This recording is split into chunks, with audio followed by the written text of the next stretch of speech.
In today's video, I'm going to teach you how to put image and table in Notion. We'll walk through creating a simple table, adding a dedicated image column, and placing images into your rows using Upload, a direct link, or drag and drop. I'll also point out a few tips so everything looks clean and works reliably. Start by creating a database table.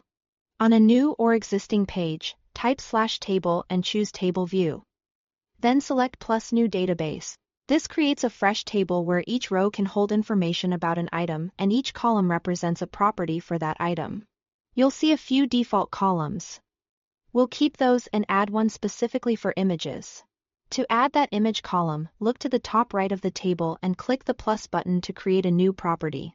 This opens a menu where you pick the type of data the column will store. From that list, select Files and Media.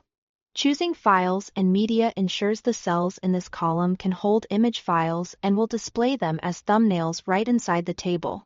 Now add an image to a row. Click inside any cell in your new Files and Media column. A small menu will appear with a few options. If you choose Upload, you can select an image from your computer. This is great for photos or screenshots you've already saved.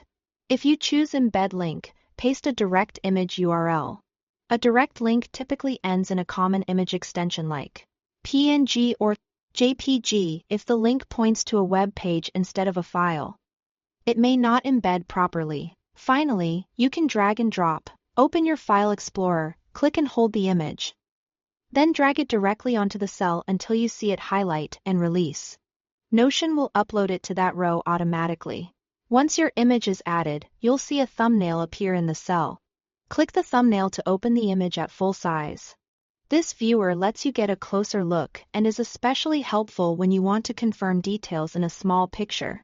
If you add multiple images to the same cell, they'll stack as thumbnails. You can open one and move through them in the viewer. A couple of quick tips as you work. Keep your images reasonably sized so the table stays responsive. And if you are using embed links, make sure the source allows public access so others with page access can see the image. If a thumbnail doesn't appear right away, give it a moment to upload. And that's it. You've created a database table, added a Files and Media column, placed images into cells, and viewed them full size. Thanks for watching.